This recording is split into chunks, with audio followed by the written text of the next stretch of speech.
వ్యవస్థను సమూలంగా మార్చే శక్తి యువతరానికే ఉంది. ఇదే విషయాన్ని చరిత్ర పదే పదే రుజువు చేసింది. నేడు యావత్ దేశాన్ని కుదిపేస్తున్న కాక్రోచ్ జనతా పార్టీ నేతృత్వంలోని ప్రభుత్వ వ్యతిరేకోద్యమాలు లాంటి ఎన్నో చారిత్రక ఉద్యమాలు చరిత్ర పుటల్లో దాగున్నాయి. యువతరం మరిగిన నెత్తుటిలోంచి పుట్టిన మహోద్యమాలు చరిత్రలో ఎన్నెన్నో అవమానాలను, అన్యాయాన్ని పంటి బిగువున అదిమి పట్టి అలసిపోయిన విద్యార్థి యువతరం ఏనాడు ఒకనాడు బిగిపిడికెళ్ళై బిగుసుకుంటోంది. వారి శిథిల శారీరక శకలాల నుంచి భవిష్యత్తు ఉద్యమాల ఉప్పెనలు పెళ్లుబెక్కుతాయి. దగాపడ్డ యువతరం చిందించిన నెత్తురు విప్లవాలను సృష్టిస్తోంది. చరిత్రను తడిమి చూస్తే కాక్రోచ్ జనతా పార్టీల జన సునామీని సృష్టించిన కొన్ని ఉద్యమాలు మనకు తారసపడతాయి. మే 4 ఉద్యమం అక్షరాల అలాంటిదే.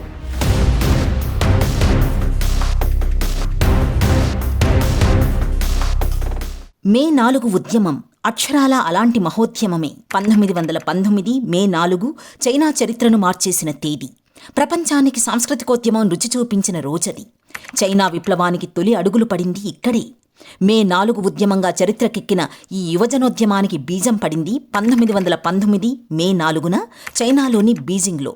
చైనా విద్యార్థిలోకం హృదయఘోష నుంచి ఉద్భవించిన ఉద్యమం అది.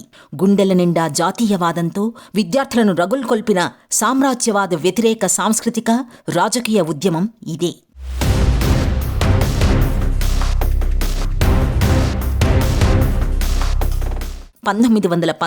మే 4న చైనాలో చెలరేగిన ఒక గొప్ప సామ్రాజ్యవాద వ్యతిరేక రాజకీయ సాంస్కృతిక ఉద్యమం మే 4 ఉద్యమం. ప్యారిస్ శాంతి సమావేశంలో వెర్సైల్స్ ఒప్పందం ద్వారా చైనా ప్రయోజనాలను దెబ్బతీస్తూ జర్మనీ ఆక్రమించిన షాండాంగ్ ప్రాంతాన్ని జపాన్కి అప్పగించడాన్ని నిరసిస్తూ బీజింగ్ విద్యార్థులు ఈ ఆందోళన చేపట్టారు. బీజింగ్లోని టియానన్మెన్ స్క్వేర్ దగ్గర బారులు తీరిన వేలాది మంది విద్యార్థి వీరులు చూపిన తెగువ ఆ తర్వాతి కాలంలో యావత్ ప్రపంచ గమనాన్నే మార్చేసింది. మే 4 1919న 1-2 కాదు, ఏకంగా 13 కళాశాలలకు చెందిన 3,000 మందికి పైగా విద్యార్థులు నిర్వహించిన భారీ ప్రదర్శనతో బీజింగ్ దద్దరిల్లింది. అది పాలకుల గుండెల్లో పెను తుపాను సృష్టించింది.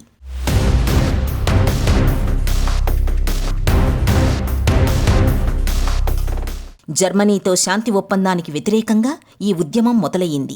జపాన్ నిర్ణయానికి చైనా ప్రభుత్వం తలొగ్గడం విద్యార్థుల్లో తీవ్ర ఆగ్రహానికి కారణమయ్యింది.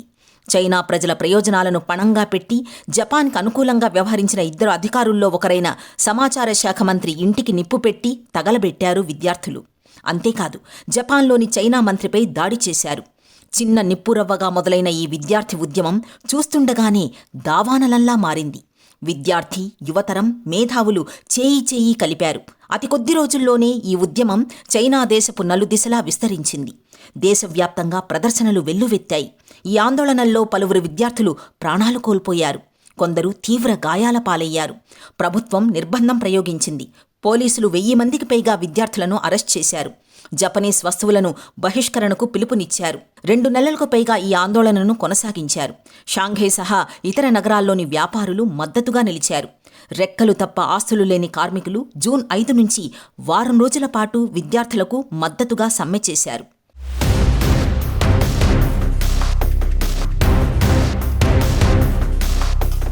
ఈ ఉద్యమం సామాన్య ప్రజల్లో విస్తరించేందుకు దేశవ్యాప్తంగా భారీ బహిరంగ సభలు నిర్వహించారు.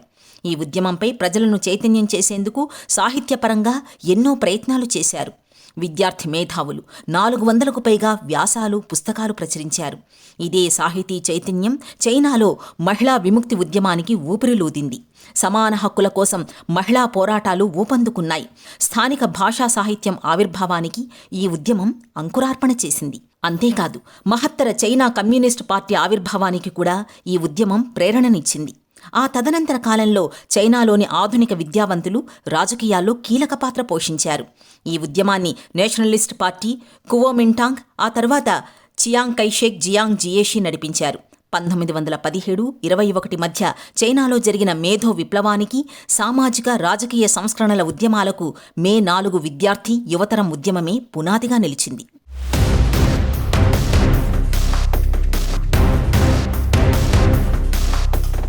అంతిమంగా ప్రజల్లో పెరుగుతోన్న ప్రభుత్వ వ్యతిరేకతకు ఎట్టకేలకు ప్రభుత్వం తలొగ్గింది.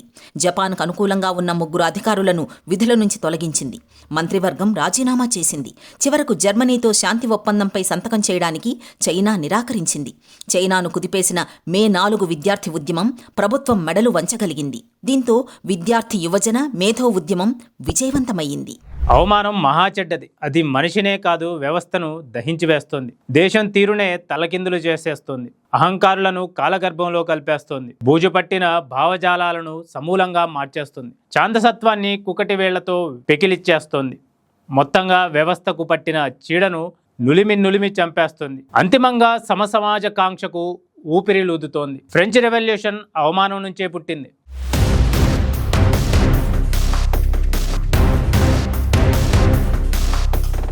ఫ్రెంచ్ విప్లవానికి ముందు జోసెఫ్ ఫౌలోన్ అనే అధికారి 15వ లూయిస్ దగ్గర ఆర్థికాధికారిగా ఉన్నాడు.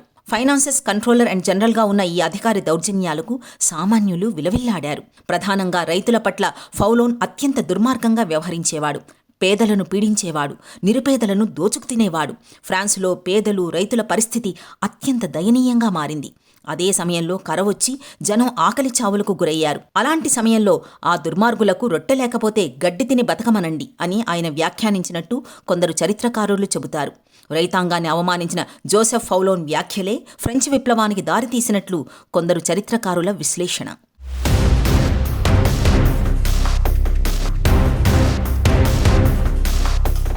ఫ్రెంచ్ విప్లవ సమయంలో తీవ్ర ప్రజా వ్యతిరేకతను ఎదుర్కొన్న ఇతనిని 1789 జూలై 22న స్ట్రీట్ లైట్ స్తంభానికి వేలాడదీసి చంపడానికి జనం ప్రయత్నించారు.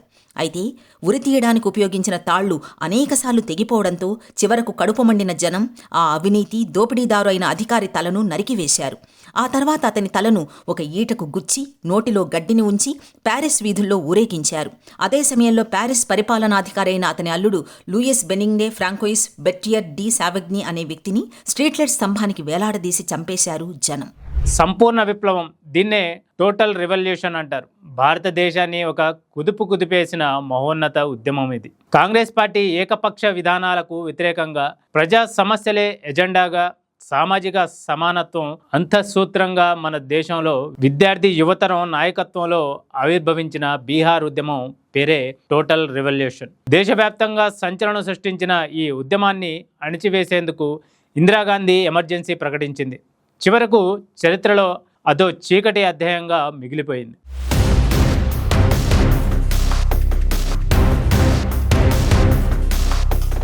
సంపూర్ణ విప్లవం, టోటల్ రెవల్యూషన్, దీనికి పునాదులు వేసింది కూడా విద్యార్థులు, యువతరమే. ఈ సామాజిక రాజకీయ ఉద్యమాన్ని 1974లో మన భారతదేశ సోషలిస్ట్ నాయకుడు లోక్ నాయక్ జయప్రకాష్ నారాయణ్ ప్రారంభించారు. దీన్నే జేపీ ఉద్యమం అని కూడా పిలుస్తారు.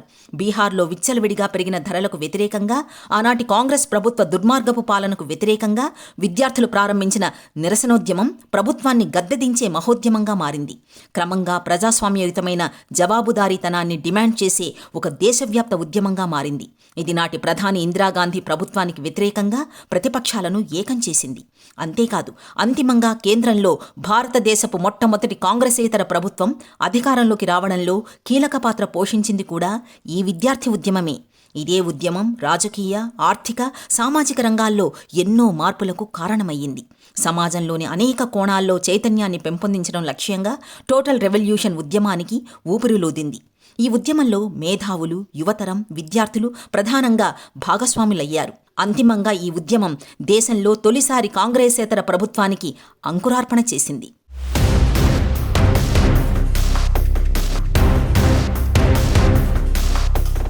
రాజకీయాల్లో అవినీతిని ఎండగడుతూ ఆర్థిక అసమానతలకు వ్యతిరేకంగా సామాజిక న్యాయం కోసం ఈ ఉద్యమం ప్రారంభించారు జయప్రకాష్ నారాయణ్. సమాజంలో ఆనాటికి వేళ్లూనుకుని ఉన్న అనేక అవలక్షణాలను ఈ ఉద్యమం లేవనెత్తింది. ప్రధానంగా రాజకీయ వికేంద్రీకరణను ఈ ఉద్యమం డిమాండ్ చేసింది. కుల వివక్ష, అంటరానితనం, లింగ వివక్షలకు వ్యతిరేకంగా ఈ ఉద్యమం సాగింది. వరకట్న నిర్మూలన లాంటి సామాజిక మార్పుల ఆవశ్యకతను నొక్కి చెప్పింది. సమానత్వం, భూ సంస్కరణలు, అట్టడుగు వర్గాల సాధికారత కోసం విలువలతో కూడిన వృత్తి విద్య, నైతిక విలువలు, పౌరుల్లో చైతన్యమే లక్ష్యంగా ఈ ఉద్యమం సాగింది.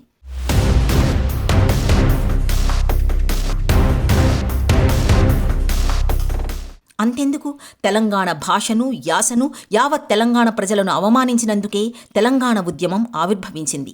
అసెంబ్లీ సాక్షిగా చంద్రబాబు నాయుడు తెలంగాణ పదాన్ని నిషేధించాలంటూ అత్యంత అవమానకరంగా మాట్లాడారు. ఇదే అహంకారపూరిత వ్యాఖ్యలు ఆనాడు తెలంగాణ ఆత్మగౌరవాన్ని దెబ్బతీసింది. తెలంగాణ ప్రజల్లో అప్పటికే రగులుతున్న ఆగ్రహానికి ఆజ్యం పోసినట్టయింది. తెలంగాణ వ్యాప్తంగా అలజడి మొదలయ్యింది. దీనికి వ్యతిరేకంగా ప్రణయ్ భాస్కర్ రాజీనామా చేశారు. అంతటితో తెలంగాణ ప్రజలకు జరిగిన అవమానాలు ఆగిపోలేదు. ఆంధ్రా పాలకులు ఉన్నంతకాలం ఈ అవహేళనలను తెలంగాణ ప్రజలు భరిస్తూనే ఉన్నారు. అంతెందుకు, ఏపీ ముఖ్యమంత్రిగా కొద్ది కాలం ఉన్న కిరణ్ కుమార్ రెడ్డి సైతం తెలంగాణకి ₹1 కూడా ఇచ్చేది లేదని తెగేసి చెప్పారు. ఇవన్నీ తెలంగాణ జనం భరిస్తూ వచ్చారు. కానీ కేసీఆర్ నేతృత్వంలో ఆవిర్భవించిన తెలంగాణ రాష్ట్ర సమితి యావత్ తెలంగాణ చరిత్రను సమూలంగా మార్చేసింది. ప్రత్యేక రాష్ట్రాన్ని సాధించి పెట్టింది. ఇందులో కూడా యువతరం భాగస్వామ్యం అత్యంత కీలకం. మే 4 ఉద్యమానికి సరిగ్గా 4 రోజుల ముందు మేడే రోజు చైనా విప్లవ వీరుడు మావేసే టుంగ్ గురువు లితా చావో రాసిన వ్యాసం ఆనాడు విద్యార్థి యువజన వర్గాల్లో అగ్గి పుట్టించింది. ఫ్రెంచ్ విప్లవానికి ఉసిగొల్పింది. జోసెఫ్ ఫౌలెన్ అనే అధికారి రైతన్నలకు చేసిన అవమానం మన తెలంగాణ గుండెలను రగిలించింది కూడా. అదే అవమానం ఈరోజు యావత్ ప్రపంచాన్ని మన దేశం వైపు చూసేలా చేసిన కాక్రోచ్ జనతా పార్టీ ఉద్యమం కూడా చీఫ్ జస్టిస్ చేసిన అవమానపు వ్యాఖ్యల నుంచే పుట్టింది. సో యువతరం నెత్తుటితో రాసిన చరిత్రను ఎవ్వరూ చెరపలేరన్నది మరోసారి రుజువైంది.